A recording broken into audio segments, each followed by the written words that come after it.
هلو هنعمل وصفة حلوة قوي لتشققات القدم والناس اللي عندها تشققات شديدة، وكمان لتنعيم وتوريد القدم. بجد الوصفة دي سهلة وبسيطة جدا، وبجد هتدعيلي عليها لانها فعلا حلوة جدا. ناس كتير جربت وصفات القدم اللي انا كنت عاملاها وبجد جابت معاهم نتيجة وشكروني وقعدوا يدعولي، بجد ربنا يخليكم. وعامله لكم بقى المرة دي وصفة جميلة ومن الاخر. لي لايك حلو زيك كده، وما تنسيش تعملي اشتراك في القناة، وكمان فعلوا الجرس عشان كل جديد يوصلك مني اول باول. وما تنسيش تعملي شير، ويلا بينا. اول حاجة معايا اي نوع صابون انت بتحبي تستخدميه، وهنبدأ نبشره كويس. طبعا اتعورت زي ما انتم شايفين من المبشرة الرخمة الاولانية، فعملت بالمبشرة التانية دي حلوة قوي. حاولوا تخلي بالكم وانتوا بتبشروا اي حاجة، عشان بجد انا اتعورت تعويرة جامدة، يعني الحمد لله بقى. هنا هبدأ ان انا ابشر حوالي 3 معالق من الصابون.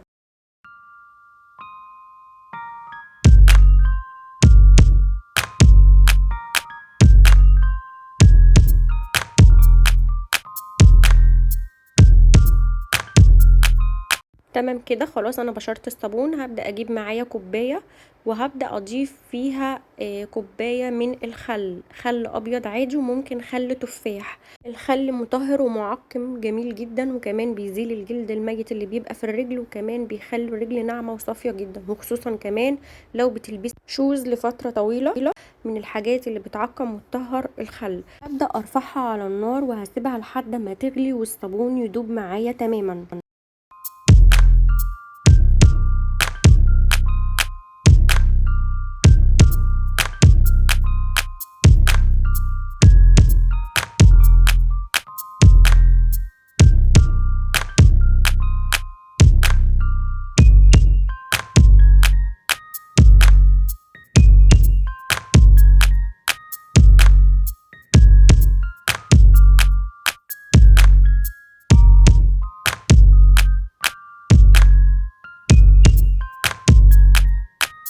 هنا خلاص غليت معايا، وهبدأ ارفعها من على النار والصابون داب معايا تماما. هبدأ اضيفها في اي طبق معايا غويط.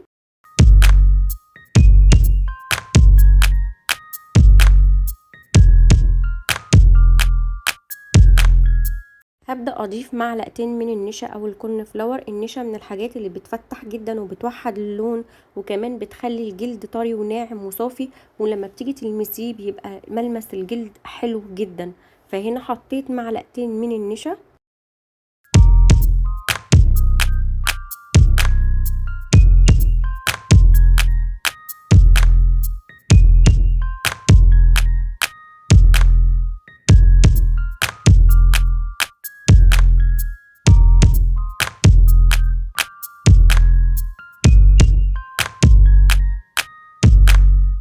وهنبدأ نضربهم في الخلاط او بالهاند بلندر لحد ما النشا يدوب معايا تماما ويبقى الخليط ناعم جدا.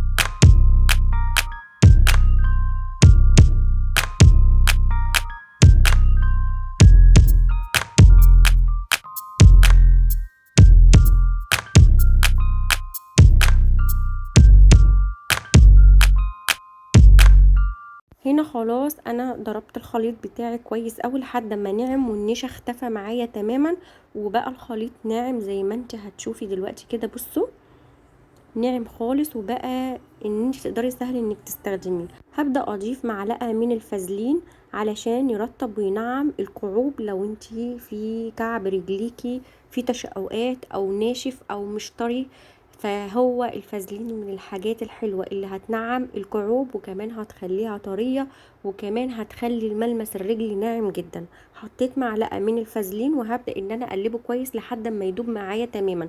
كل اللي انا بحطه ده والخليط معايا سخن.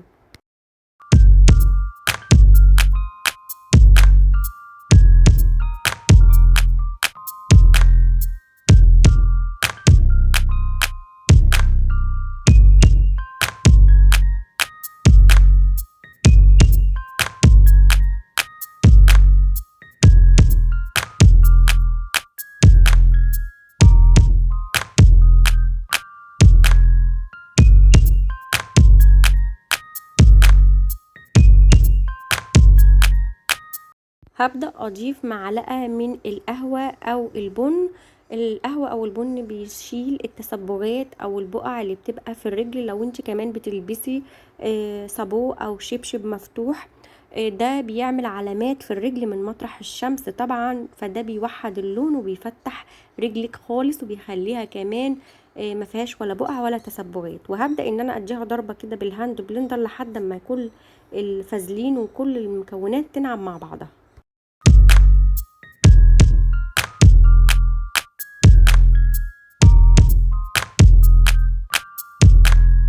وهنا خلاص انا نعمتها جدا. هبدا اجيب اي كيس بلاستيك بتاع الساندوتشات زي ما انت شايفه كده. طبعا الكميه اللي انا عاملاها دي تعملي بيها ايديكي الاتنين ورجليكي، يعني كميه حلوه ومناسبه. هضيف نص الكميه. انا طبعا هعملها انا المفروض ان انا عاملاها لايديا ورجليا اصلا، بس انا هضيف نص الكميه وهوريكي هستخدمها ازاي بس علشان تبقي عارفه ايه طريقه استخدامها.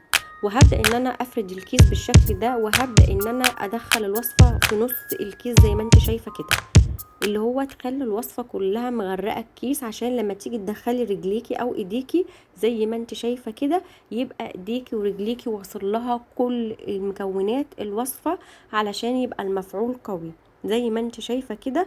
اهم حاجة تربطي الكيس كويس من فوق وتقلبي ايديكي زي ما انا هعمل كده، شوية فوق وشوية تحت لحد ما تحسي ان الوصفة دخلت في كل الايد او الرجل. تمام بالشكل ده. وطبعا بسيبها نص ساعة لحد اما الايد او الرجل يتشرب من الوصفة بتاعتي. وده مهم جدا ان انت تسيبيها اطول فترة ممكنة من نص ساعة لساعة. بجد الوصفة هتجيب معاكي نتيجة حلوة. بصوا انا بقلب ايديا فوق وتحت علشان ادخل كل الخلطة في ايديا زي ما انت شايفة. واهم حاجة ان انا اكون رابطة الكيس من فوق عشان الوصفة ما تطلعش من ايديكي من فوق وتبهدلك الدنيا. الوصفة بتقدري تستخدميها لايديكي ورجليكي، بجد حلوة جدا وبتديكي نتيجة حلوة. انا بس هشيل ايديا من الكيس عشان اوريكي الوصفة دخلت واتغلغلت في ايديا ازاي. شايفين ايديا اتملت من الوصفة ازاي؟ طبعا انا ما سبتهاش حوالي ما يكملش، يعني ما قعدتش معايا اكتر من 10 دقايق.